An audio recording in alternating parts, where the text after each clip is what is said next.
Panorama group, जो सोचता है वो करता है। आपके अपने सपनों का आशियाना। नमस्कार, मेरा नाम ज्ञानेश्वर है और आपने देखना शुरू किया है लाइव सिटी। मेरे साथ दिल्ली से जुड़ रहे हैं देश के जाने माने सीनियर जर्नलिस्ट अजीत द्विवेदी जी। मैं भी दिल्ली में ही हूँ और आज बिहार में विपक्ष सड़कों पर है।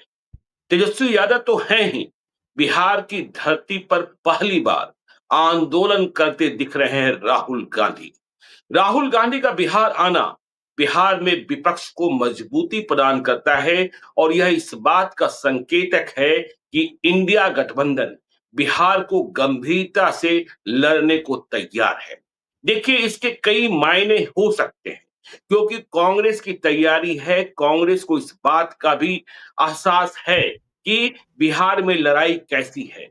तो चुनाव आयोग ने जो फैसला लिया, चुनाव आयोग के फैसले बदल भी जा रहे हैं। आजकल मैं अखबारों में विज्ञापन देख रहा हूं कि वो यह भी कहा जा रहा है कि यदि आपके पास कोई दस्तावेज नहीं है तब भी फॉर्म भरकर दे दीजिए। इसका मतलब क्या हुआ? फिर दस्तावेज आप मांग क्यों रहे हैं? और यदि बिना दस्तावेज के फॉर्म भरकर दिए गए तो फिर उनका क्या करेंगे? देखिए, विपक्ष चिंतित है और विपक्ष को इस बात की आशंका लग रही है कि चुनाव के पहले कुछ गड़बड़ झाला होना है वोटर लिस्ट में, गहन पुनरीक्षण के नाम पर। और विपक्ष को इस बात का अधिकार प्राप्त है कि वह लोकतांत्रिक तरीके से आंदोलन करे और आज बिहार में बंदी का असर दिखा है। और यह भी कह सकते हैं कि जो पहले से बिहार में बंदी का ट्रेंड रहा है, उसकी तुलना में अनुशासित बंदगी है। बहुत ज्यादा गुंडागर्दी नहीं हुई है। ट्रेनें रोकी गई हैं, क्यों नहीं रोकेंगे? विपक्ष का काम है। और देखिए, बहुत पहले यह बात कही गई है, लोकतंत्र की खूबसूरती है कि जब सड़कें वीरान हो जाती है तो संसद आवारा हो जाता है। तो विपक्ष, राहुल गांधी का बिहार आना आज बिहार सरकार को भी, बिहार में डबल इंजन की सरकार को भी यह समझना पड़ा है कि राहुल गांधी ने बिहार को तय कर लिया है। और देखिए, कांग्रेस की तैयारियों से इस बात के संकेत भी मिलते हैं। जाहिर तौर पर तेजस्वी यादव का समर्थन बड़ा है, लेकिन कांग्रेस पार्टी अपने आधार वोट को बढ़ाने की कोशिश कर रही है, नए नए प्रयोग कर रही है। वक्फ बिल के बाद मुसलमानों का सबसे अधिक झुकाव कांग्रेस की ओर दिखाई पड़ रहा है। राहुल गांधी जब बिहार आए हैं, राहुल गांधी लगातार आ रहे हैं और बिहार कांग्रेस में यह परिवर्तन देखिए, कृष्णा अल्लाह बारू जब से बिहार कांग्रेस के प्रभारी बने हैं, एक गैप खत्म हो गया है कि कांग्रेस के प्रभारी को या कांग्रेस के अध्यक्ष को, कांग्रेस अध्यक्ष की बात हम नहीं करते हैं राजेश राम की, प्रभारी सीधे तौर पर राहुल गांधी से बात कर सकते हैं, फैसले ले सकते हैं। बीच में वेणुगोपाल नहीं आ रहे हैं, दूसरे लोग नहीं आ रहे। और आज पप्पू यादव भी सड़क पर थे, मुकेश सहनी भी सड़क पर थे, संपूर्ण विपक्ष, दीपांकर भट्टाचार्य भी थे। और हमने देखा कि जिस तस्वीर की हम लोग बहुत दिनों से उम्मीद कर रहे थे, तेजस्वी यादव, राहुल गांधी, दीपांकर भट्टाचार्य, मुकेश सहनी सब साथ में, यह इस बात का संकेतक है कि बिहार में महागठबंधन एकजुट है।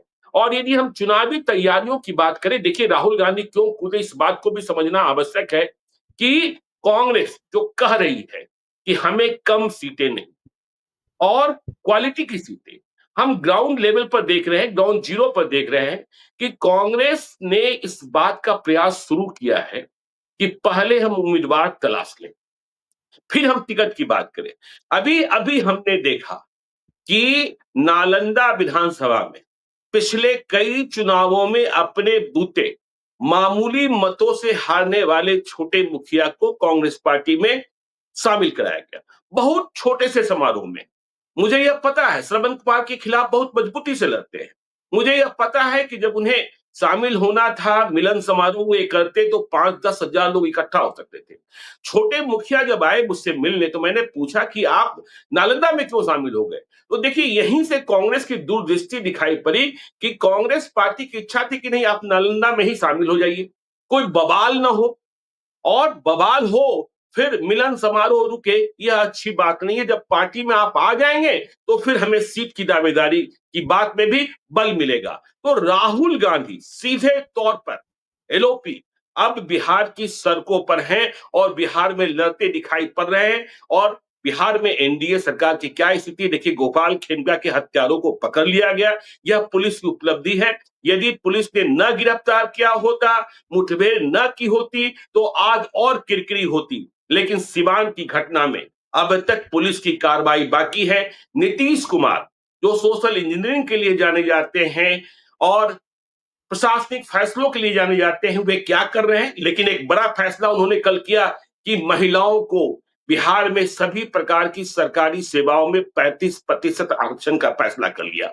महिलाएं नीतीश कुमार की वोट बैंक मानी जाती हैं, लेकिन नीतीश कुमार जनसंवाद की स्थिति में कितने हैं, ये हमें और पता है। तो राहुल गांधी बिहार की सड़कों पर, अजीत जी आगे आपकी टिप्पणी। देखिए ज्ञानेश्वर जी, हम लोग बहुत दिन से, राहुल गांधी तो आ ही रहे थे, लगातार हर महीने आ रहे थे, कोई ना कोई कार्यक्रम कर रहे थे। आपने कहा कि जो एक तस्वीर का इंतजार था वो तस्वीर आज दिखी है। तेजस्वी यादव नहीं उनके कांग्रेस के कार्यक्रमों में नहीं शामिल हो रहे थे, और जो भी कार्यक्रम कांग्रेस का हो रहा था वो अकेले कांग्रेस पार्टी का ही कार्यक्रम होता था, चाहे वो पलायन रोको नौकरी दो यात्रा हो, या अम्बेडकर छात्रावासों में जाना हो राहुल गांधी का, या जगलाल चौधरी का कार्यक्रम हो। ये सब कांग्रेस पार्टी अपने कर रही थी। राहुल गांधी आ रहे थे, उन समारोहों में शामिल हो रहे थे। ऐसा लग रहा था कि कांग्रेस अकेले चल के अपनी ताकत दिखा करके एक दबाव की राजनीति कर रही है। आज ये कितना बढ़ा चुकी है, जिस मुद्दे पर आज का बिहार बंद हुआ, चक्का जाम का ऐलान हुआ, राहुल गांधी शामिल हुए, वो मुद्दा अपने आप में इतना बड़ा है। वो मुद्दा समूचे बिहार के इलेक्शन को डिफाइन करने वाला है, पूरे चुनाव को परिभाषित करने वाला है वो मुद्दा। और सिर्फ बिहार का नहीं, अब तो चुनाव आयोग ने कह ही दिया कि इसके बाद हम पश्चिम बंगाल और असम में इसको लागू करेंगे।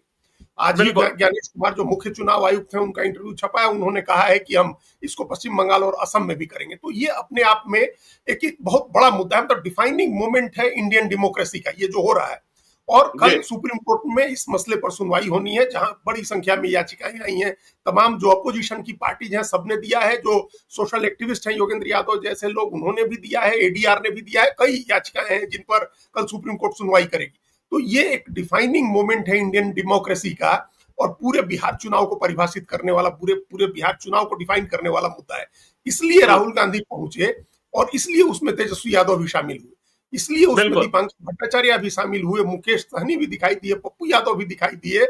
और पटना की सड़कों पर जिस तरह से कांग्रेस के झंडे दिखाई दिए, हमको अभी तक, हम आरजेडी का झंडा उस अनुपात में नहीं दिखाई दिया जिस अनुपात में कांग्रेस के झंडे दिखाई दिए। और वो लगा कि कांग्रेस पार्टी का ही कार्यक्रम हो चुकी। जो खुली जीप में जब निकले राहुल गांधी, तो हमने देखा कि उसमें डॉक्टर अखिलेश प्रसाद सिंह भी हैं और राजेश राम भी हैं, दीपांकर भट्टाचार्य हैं आरजेडी की तरफ से, तेजस्वी यादव हैं और मुकेश सहनी है। तो एक तरह से कांग्रेस ने, चूंकि इस कांग्रेस को इसलिए भी इस मामले में आगे रखा गया है ज्ञानेश्वर जी, क्योंकि ये लड़ाई पूरे देश में लड़ी जानी है। बिहार से तो इसकी शुरुआत हुई है, ये लड़ाई पूरे देश में लड़ी जानी है। और जब बंगाल में लड़ाई होगी, असम में, तब तो आरजेडी नहीं लड़ने जाएगी, तब तो राहुल गांधी ही लड़ने जाएंगे, कांग्रेस ही लड़ेगी। तो इसलिए कांग्रेस पार्टी ने इस मामले में लीड लिया है कि वो इसका नेतृत्व करे। और पूरा इंडिया ब्लॉक है, उसने अपनी एकजुटता दिखा दी, जिसको लेकर के कई तरह के कंफ्यूजन हो रहे थे। ये बात, एक मैसेज आज चला गया कि सीट बंटवारा होगा। आपने जैसा कहा कि कांग्रेस पार्टी उम्मीदवार तलाश रही है, आरजेडी के भी उम्मीदवार देखे जा रहे हैं, मुकेश सहनी भी देख रहे हैं। ये सब चीजें आप अपने अपने लेवल पर करिए, हम लोग सीट बंटवारा करेंगे, अपना जब समय आएगा तो सीट बंटवारा भी होगा। लेकिन उसके पहले इंडिया ब्लॉक की एकजुटता दिखनी चाहिए, ताकि जनता के बीच में भी एक मैसेज जाए। और ये मैसेज जाना अनुसार जी इसलिए जरूरी है क्योंकि ये जो मुद्दा है ना, ये जो गहन पुनरीक्षण का काम चल रहा है मतदाता सूची का, वो कोई मामूली चीज नहीं है ज्ञानेश्वर जी। चुनाव आयोग जो कह रहा है कि 50% लोगों ने फॉर्म भर के जमा भी कर दिए, ये मेरे घर पहुंचा ही नहीं है, अब तक नहीं पहुंचा। दिल्ली आ गया। सही बात है, सही जी, कहीं पहुंचा नहीं है, कहीं नहीं पहुंचा। ये अभी आज एक लंबा, 3 लोगों ने मिलकर के एक लेख लिखा है इंडियन एक्सप्रेस या हिंदू में, अब हमको भूल गए, योगेंद्र यादव का, उसमें मुख्य रूप से योगेंद्र यादव है, 2 और लोग हैं। उन्होंने कहा कि योगेंद्र यादव की जो संस्था है स्वराज इंडिया या कुछ जो उसका नाम है, उसने एक सर्वे कराया बिहार में। चुनाव आयोग ने कहा कि 7 जुलाई तक हमने 94% लोगों को, 94% लोगों को मतगणना प्रपत्र दे दिया है, इनुमरेशन फॉर्म हमने पहुंचा दिया है। और योगेंद्र यादव की संस्था ने सर्वे किया तो उसमें पता चला कि सिर्फ 36% लोगों को मिला है। अब आप सोचिए, डाटा में कुछ कुछ गड़बड़ी हो सकती है, लेकिन 94% और 36% का तो गैप बहुत बड़ा है, बहुत बड़ा है। मतलब अभी 1/3 लोगों को मिला है, 2/3 लोगों को फॉर्म नहीं मिला। और चुनाव आयोग कह रहा है कि आधे लोगों ने तो भर के जमा भी करा दिए। तो हम तो सोच रहे थे कि भाई हम तो मतलब चुनाव आयोग की अगर कोई माने कोई दूसरा आदमी, हम आप तो मान लीजिए बिहार के हैं या बिहार के लोग हकीकत जानते हैं, दूसरी जगहों के लोग तो समझ रहे होंगे कि आप बिहार में तो गजब उत्सव मन रहा है, लोग इतने उत्साह में हैं, लोग नाचते गाते ढोल ताशे बजाते रंगारंग कपड़े पहन के जा रहे हैं और मतगणना प्रपत्र भरा जा रहा है और वो लोग उत्सव मना रहे हैं, लोग जश्न मना रहे हैं, लोग बीएलओ का स्वागत कर रहे हैं, माला पहना करके अपना फॉर्म भर के जमा कर रहे हैं। तो ये चुनाव आयोग ने ऐसी तस्वीर प्रस्तुत कर दी है कि बिहार के लोगों में तो गजब का उत्साह है, लोग तो इसको अपना गौरव मान रहे हैं, बिहार के लोग अपना मान रहे हैं कि उनकी क्या किस्मत थी कि उन्हीं को चुना गया इस महान काम के लिए। तो ये इस तरह की झूठी तस्वीर चुनाव आयोग दिखा रहा है।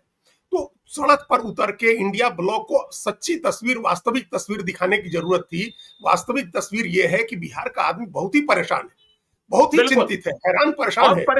परेशानी अजीत जी आपको बताएं, देखिए मेरे साथ एक कल पॉलिटिकल व्यक्ति थे, उन्होंने कहा कि देखिए क्यों, मतलब एनडीए के पक्षधर थे, क्यों ढिंढोरा पीटा जा रहा है। उनका कहना था कि विपक्ष फालतू की बहसबाजी कर रहा है। मैंने कहा क्यों? उन्होंने कहा 2003 का वोटर लिस्ट उपलब्ध है। हमने कहा किसके पास उपलब्ध है? जो बीएलओ आ रहा है क्या उनके पास है? उन्होंने कहा नहीं है। मैंने कहा कहाँ है? तो उन्होंने कहा ऑनलाइन है। तो हमने कहा हाँ, तो हमने कहा कि आप मेरा खोज दीजिए। वे पॉलिटिकल हैं, इसलिए उन्हें सब कुछ याद है, अपना भी याद है, अपने समर्थकों का भी याद है।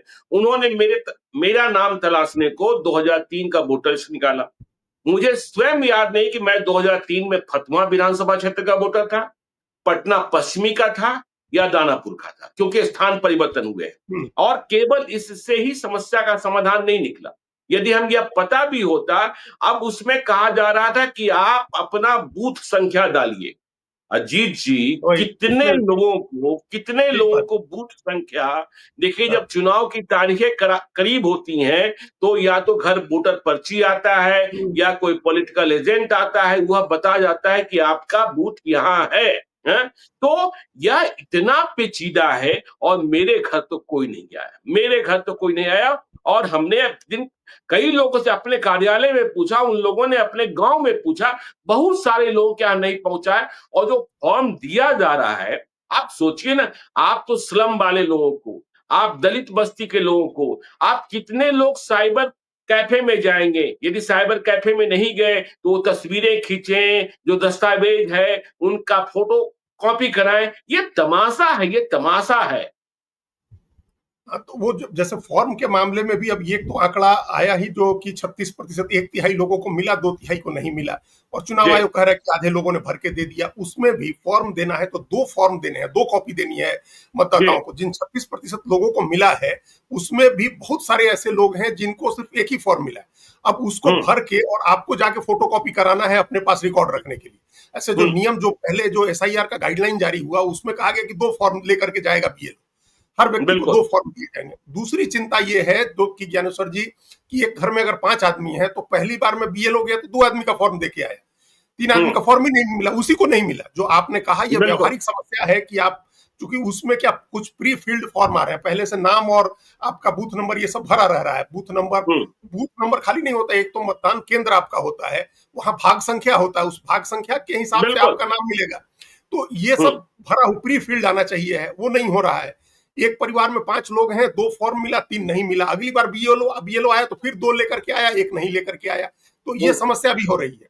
जो आपने ऑनलाइन की समस्या बताई वो तो एक बड़ी भारी समस्या है। जो बाहर प्रवासी लोग रह रहे हैं वो तो ऑनलाइन ही भर सकते हैं, जा तो नहीं सकते हैं बिहार में फॉर्म भरने इस समय। तो ये वो समस्या प्रवासी लोगों के साथ है। जो वहां रह रहा है उनके साथ ये समस्या है कि फॉर्म नहीं मिल पा रहे हैं। फॉर्म मिल गया तो मतदाता सूची नहीं मिल पा रही है, उनको अपना ही डिटेल नहीं पता है। अगर ये सब भी मिल गया तो उनके पास दस्तावेज नहीं है, जो दस्तावेज चुनाव आयोग मांग रहा है। तो ये तमाम व्यवहारिक समस्याएं हैं। इन पर हम लोगों ने एक बार और डिटेल चर्चा की थी, लेकिन उसके बाद कई चीजें बदल गई हैं, इसलिए हम लोग आज चर्चा कर रहे हैं। जो ये दावा चुनाव आयोग का है ना कि 50% ने कर दिया, आज का दिन बीतने दीजिए, कल हो सकता है चुनाव आयोग का है कि 60% का फॉर्म जमा हो गया। ये जो आज कल आपने भी सुना होगा, एक ऑडियो वायरल हुआ एक कलेक्टर का, जो बीएलओ को कह रहा है कि किसी तरह से हर हाल में 10,000 फॉर्म रोज जमा होना चाहिए। तो वो फोन करके इंस्ट्रक्शन दे रहा है कि 10,000 फॉर्म रोज जमा होना चाहिए कैसे भी। तो ये इसी के लिए ये आदेश जारी हुआ मौखिक रूप से कि अगर आपके पास डॉक्यूमेंट्स नहीं है तो आप बिना डॉक्यूमेंट्स के भी जमा करा दीजिए, ताकि आप फॉर्म ज्यादा से ज्यादा दिखा सके। बाद में आप डॉक्यूमेंट्स मांगेंगे लोगों से, नहीं देंगे लोग तो आप उनके खारिज कर देंगे। अभी नहीं नहीं, आप ज्यादा सीधे कह रहे आंकड़े कि आपने इसलिए दिखाए डॉक्यूमेंट जा जमा रहे ही हैं। नहीं किया। आप कह देंगे डॉक्यूमेंट्स आपने जमा ही नहीं किया था, आपका हाँ, खारिज हो गया, आपका खारिज हो गया। इसीलिए बाद में, हालांकि उसमें एक विंडो रखा हुआ है कि जब आप पहले फॉर्म जमा कर दीजिए, बाद में डॉक्यूमेंट जमा कर दीजिएगा, या 1 अगस्त से जब आपत्ति लेना शुरू किया जाएगा कि आपका नाम नहीं आया तो आप आपत्ति दीजिए, तो उस समय आप डॉक्यूमेंट जमा कर सकते हैं। तो अब तो अगर लाइन में ऐसा है लगकर तो आपत्ति फिर दर्ज कराने जाना है अब अजीत वही जी, लाइन आपत्ति में दर्ज लगकर। कराने जाइए, ला- वही पार्टी हाँ, कार्यालय में जाइए तो पहले एक दिन उनको कार्यालय से छुट्टी लीजिए, हाँ अपने वही काम से छुट्टी लीजिए, वहां जाकर लाइन में लगिए, जैसे नोटबंदी के समय लाइन में लगा गया था, ठीक वैसे ही जाकर लाइन में लगिए। 2 घंटे का, हाँ 2 घंटे में वही आपका 2 घंटे नंबर आएगा चार कि घंटे 4 घंटे में नंबर आएगा, ये किसी को पता नहीं है। हाँ वही 2 घंटे 4 घंटे आप जाके लाइन में लगिए, अपना वहाँ दस्तावेज जमा कराइए, आपत्ति जमा कराइए।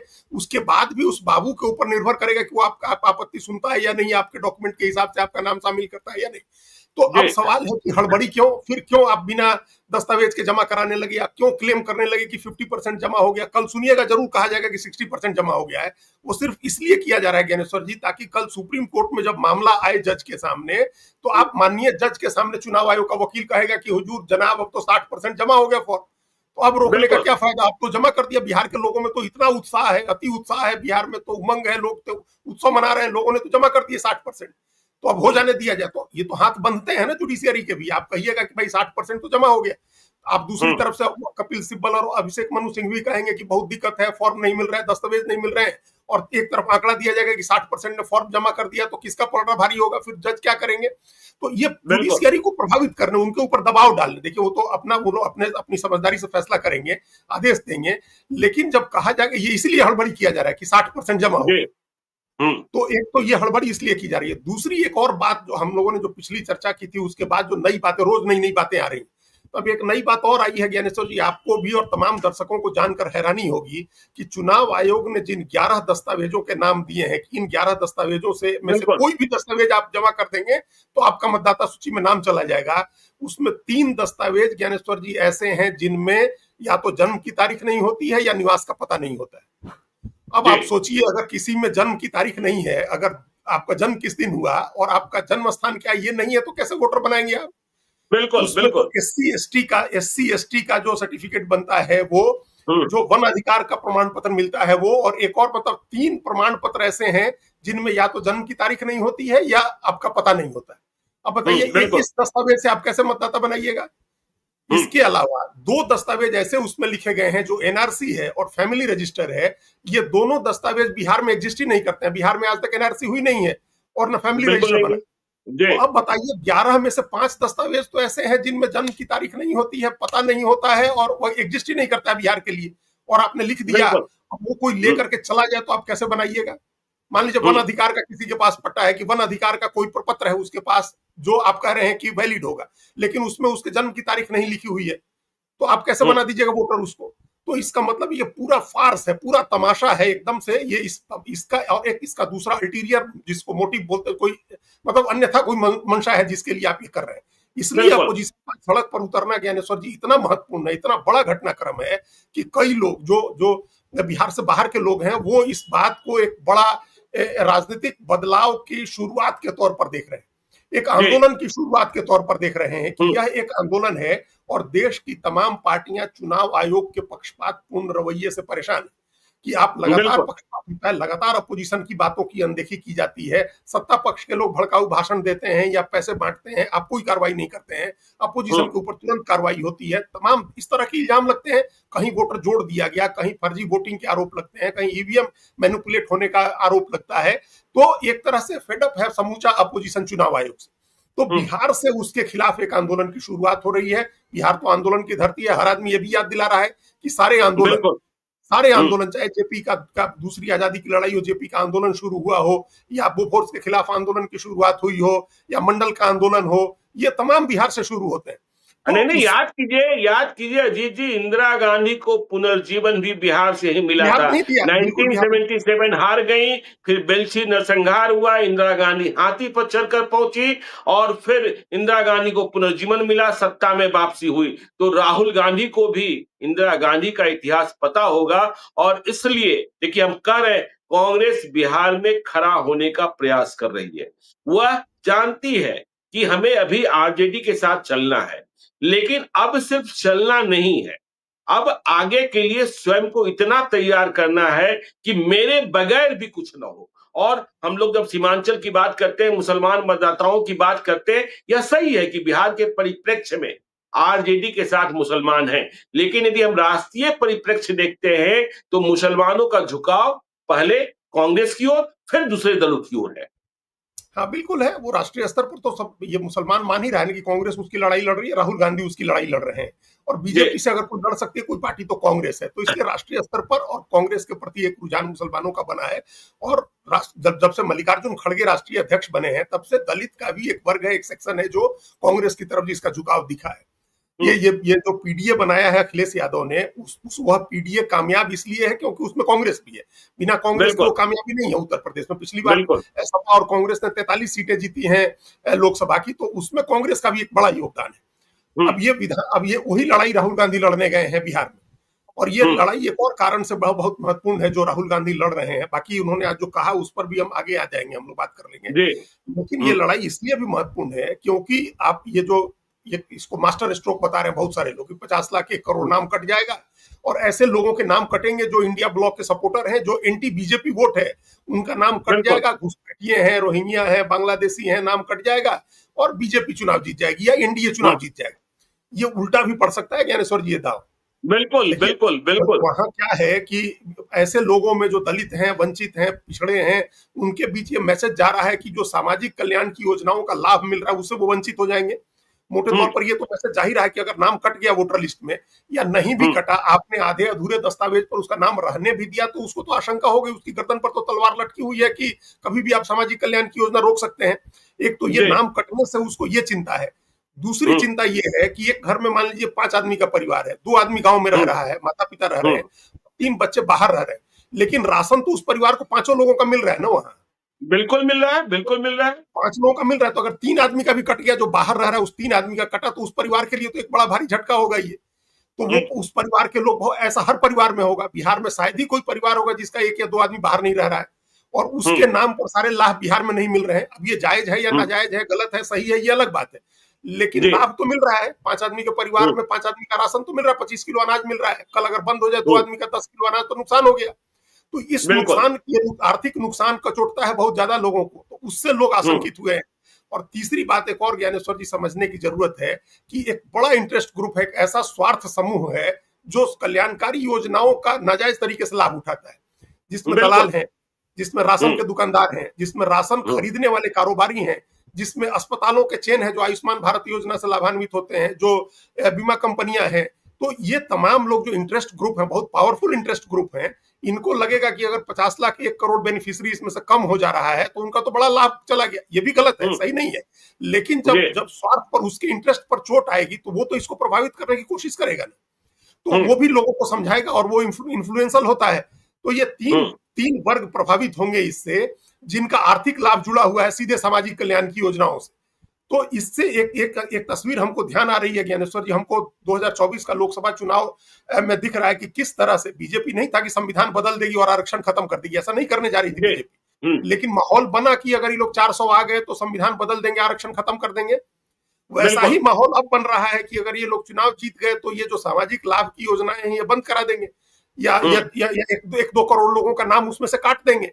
तो इस आशंका में अगर समूह एकजुट हुआ तो पता चला कि आप चले थे छब्बे जी बनने और चौबे जी से दुबे जी बन गए।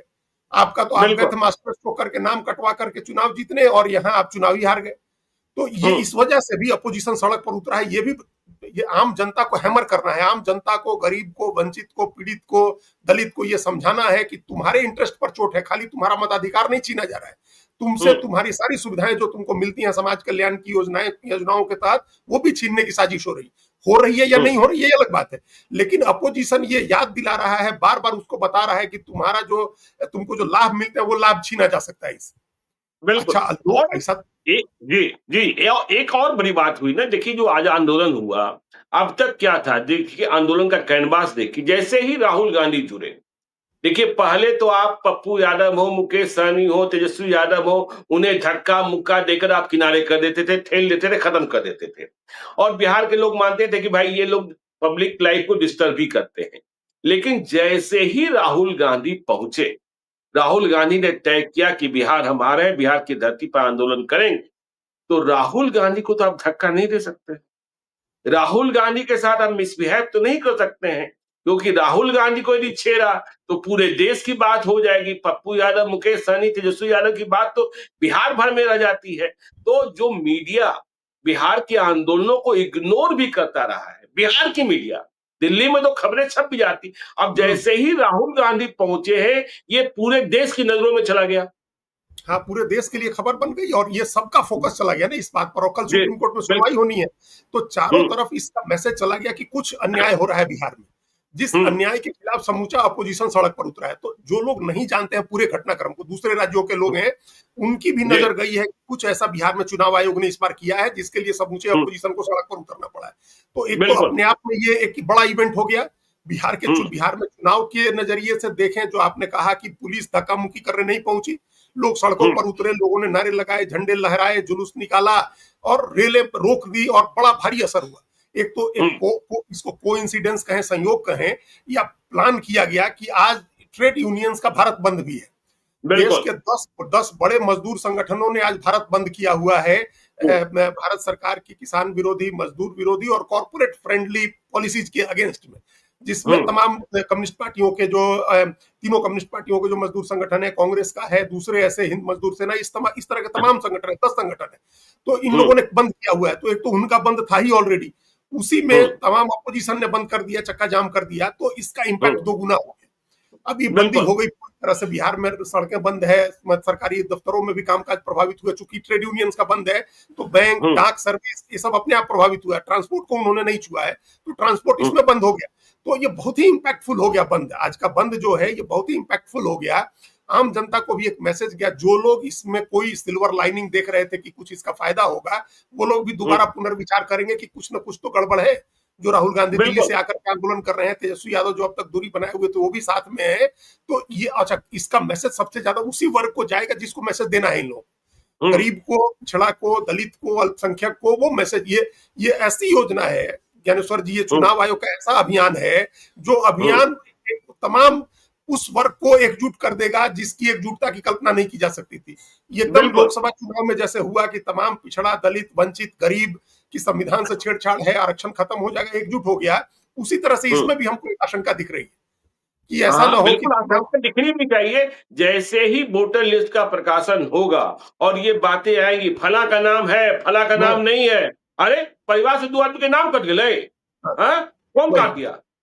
तो ये बात, ये बात तो देखिए, असंतोष ये बढ़ता ही जाएगा। जो आप कह रहे हैं चौबे जी बनने चले थे, 26 जी भी ना हो, क्या हो जाएगा क्या नहीं हो जाएगा भगवान मालिक है।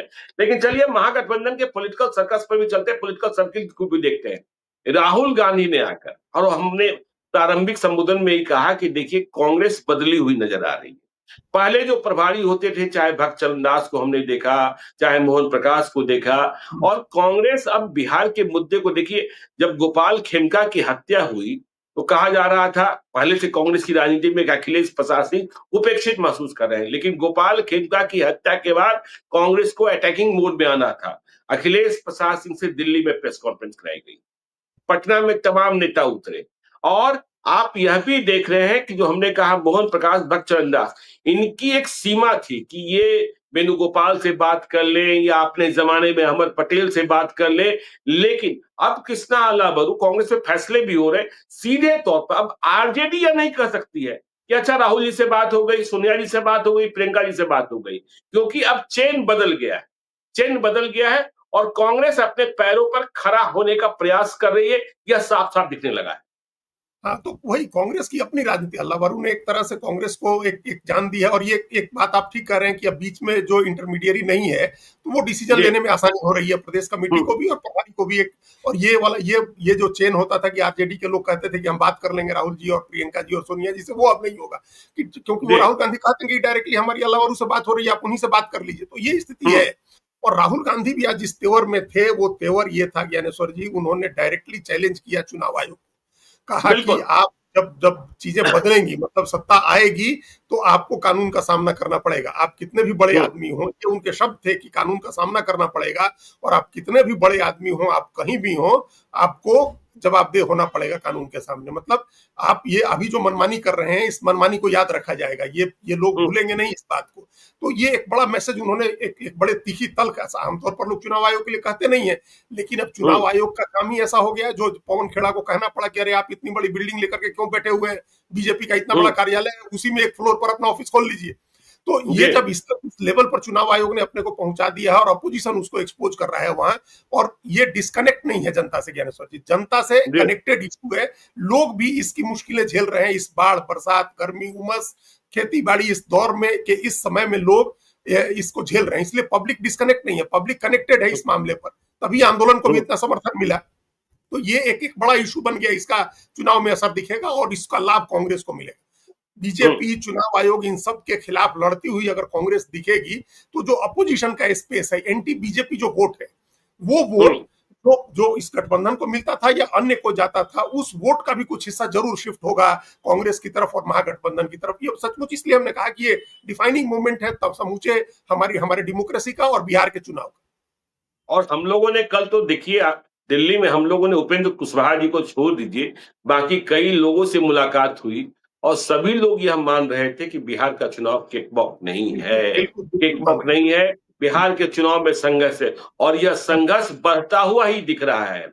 और जो लोग प्रशांत किशोर का नाम लेना नहीं चाह रहे थे, वह भी अब मानने लगे हैं कि प्रशांत किशोर का नाम लिए बिना काम भी नहीं चलता है। बिल्कुल, और ये चुनाव कितना टफ है, आप इस बात से समझिए ना। अभी जैसे आपने शुरू में कहा अपने इंट्रोडक्शन में कि डोमिसाइल लागू कर दिया नीतीश कुमार ने महिलाओं के लिए, शुरू तो कर दिया ना कि 35% जिस आरक्षण में महिलाओं के 35% आरक्षण में बाहर की भी, दूसरे राज्यों की भी महिलाएं शामिल होती थी, उनको जनरल में डाल दिया और वो 35% महिलाओं का जो पूरा आरक्षण है वो सिर्फ बिहार की महिलाओं के लिए हो गया। तो लग रहा था ना, सब लोग पहले कह रहे थे कि डोमिसाइल नहीं लागू होगा, कैसे लागू होगा, कॉन्स्टिट्यूशन परमिशन नहीं देता है, तो कॉन्स्टिट्यूशन ने कैसे परमिट कर दिया। अब जब आपके ऊपर पड़ी आकर के, जब आपको लगा कि चुनाव में मुश्किल हो सकती है, तो आपने डोमिसाइल भी खोल दिया। हम लोगों ने पहले देखा कि खजाना भी खोला, जो दिव्यांगजनों के लिए, वृद्धों के लिए और इन सब के लिए, विधवाओं के लिए जो पेंशन का आपने बढ़ा के 400 से सीधे 1100 रुपए किया, और आगे अभी इस तरह की और योजनाएं आएंगी। तो डोमिसाइल भी आ ही गया, और ये इसलिए आया है क्योंकि चुनाव टफ है और ये सारी फीडबैक मिल रही है एनडीए के लोगों को कि चुनाव टफ है। और इस मुश्किल घड़ी में प्रशांत किशोर ने एक और मुश्किल कर रखी है, और ऊपर से ये चुनाव आयोग का ये आ गया, चुनाव आयोग का ये फरमान, जिससे लोगों में नाराजगी है। तो कुल मिलाकर के एनडीए के पर्सपेक्टिव से चुनाव बिहार का उलझा हुआ अभी दिख रहा है। चलिए, तो देखिए बिहार का चुनाव उलझा हुआ दिख रहा है और उलझन में नीतीश कुमार की सेहत भी है, और नीतीश कुमार की सेहत जब उलझन में है तो एनडीए में भी बड़ी उलझन है। इसे भी हम लोग दिल्ली में डिकोड करने की कोशिश कर रहे हैं। कुछ और बातें कर लें, समझ लें, फिर आपको बताएंगे। आप देखते रहिए लाइव सिटीज को। यदि अब तक आपने हमारे यूट्यूब चैनल लाइव सिटी को सब्सक्राइब नहीं किया है तो जरूर कर लीजिएगा, और यदि इस वीडियो को आप फेसबुक पेज के माध्यम से देखा है तो पेज को लाइक कीजिएगा, हैंडल एक्स पर भी हमें फॉलो कीजिए। धन्यवाद।